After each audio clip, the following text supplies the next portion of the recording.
L'IA a-t-elle déjà atteint une intelligence de niveau humain? C'est la grande question, n'est-ce pas? Celle qui est sur toutes les lèvres. Eh bien aujourd'hui, on va décortiquer un point de vue qui avance une idée assez radicale. La réponse serait déjà oui. Alors là, on commence fort. C'est une affirmation pour le moins audacieuse qui donne le ton. Attention, on ne parle pas d'une prédiction pour le futur, hein. On parle bien du présent.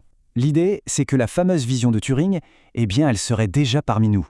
Ok, pour vraiment saisir de quoi on parle, petit retour en arrière s'impose. Tout part d'Alan Turing, un des pères de l'informatique.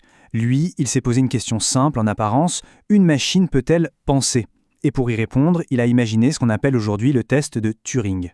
Le principe est simple, si on discute avec une machine sans se rendre compte que c'en est une, alors bingo, le test est réussi. Alors la vision de Turing, est-ce qu'elle est vraiment réalisée?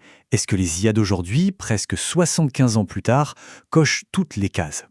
Eh bien, selon les sources qu'on analyse, la réponse est un grand oui. Et ce n'est pas un oui timide, non, c'est présenté comme une évidence, une conclusion logique face à une montagne de preuves.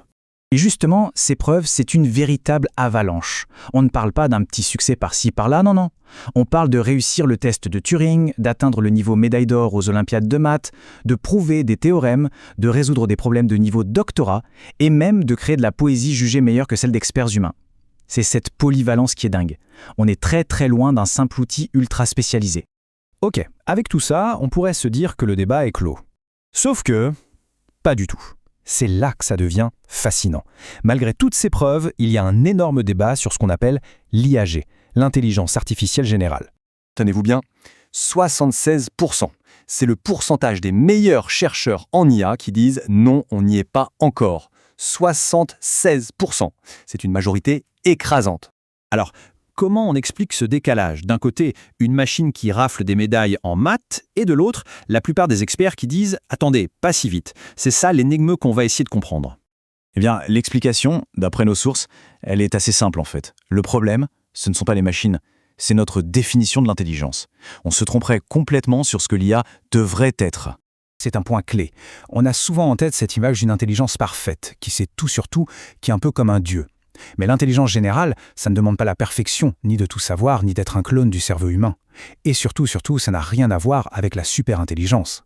Voilà, il faut vraiment bien faire la différence. L'IAG, c'est juste avoir des compétences cognitives larges, à un niveau comparable à celui d'un humain. C'est un standard que beaucoup d'humains atteignent. La superintelligence, en revanche, c'est quelque chose qui nous dépasse tous, dans presque tous les domaines.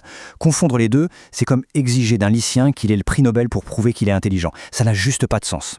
C'est d'ailleurs assez ironique quand on y pense.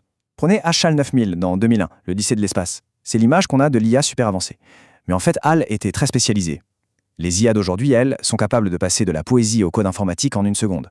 Leur étendue de compétences est souvent bien plus grande que celle de beaucoup de superordinateurs de science-fiction.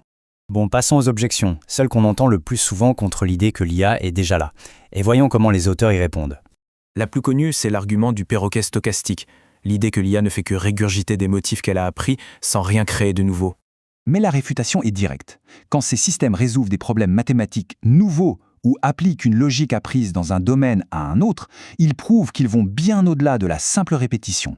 Deuxième objection, pas de corps, pas d'intelligence. Il faudrait une interaction physique avec le monde pour être vraiment intelligent. La réponse ici, c'est de pointer du doigt notre propre biais. Est-ce qu'on dirait qu'un génie comme Stephen Hawking n'était pas si intelligent à cause de ses limitations physiques? Bien sûr que non. Les compétences motrices et l'intelligence sont deux choses bien distinctes. Et enfin, la dernière grande objection, les fameuses hallucinations. Le fait que les IA inventent des choses. Comment une machine intelligente pourrait-elle être si peu fiable? Là encore, la réfutation nous renvoie à nous-mêmes. Les humains ont de faux souvenirs, des biais cognitifs, des illusions d'optique, et ça ne nous empêche pas d'être considérés comme intelligents. L'intelligence, ça n'a jamais voulu dire être infaillible. Alors si on met de côté ces objections et qu'on accepte l'argumentaire, on arrive à une conclusion assez vertigineuse. Nous ne sommes plus seuls. Et ça change tout. Parce que reconnaître que l'IAG est déjà là, ce n'est pas juste un débat pour spécialistes, c'est une prise de conscience urgente. On n'est plus en train de se préparer pour le futur. Le futur, c'est maintenant. Et ça veut dire que notre façon de penser, nos lois, tout est peut-être déjà dépassé. Surtout, il faut bien comprendre que ce n'est pas une intelligence humaine dans une machine. C'est autre chose. Le terme utilisé est celui d'intelligence alien ou extraterrestre. Pourquoi? Parce qu'elle n'a pas été façonnée par des millions d'années d'évolution biologique. Elle a donc des forces et des faiblesses complètement différentes des nôtres.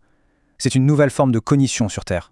Et ça nous amène à cette phrase qui est sans doute la plus percutante de toutes. Pour la première fois dans l'histoire de l'humanité, nous ne sommes plus seuls dans l'espace de l'intelligence générale. L'humanité a toujours été l'unique espèce dotée de ce type d'intelligence sur cette planète. Apparemment, ce n'est plus le cas. Et voilà où ça nous laisse. Les humains ne seraient plus la seule intelligence générale. Que se passe-t-il maintenant? Accepter cette idée, ce n'est que le début.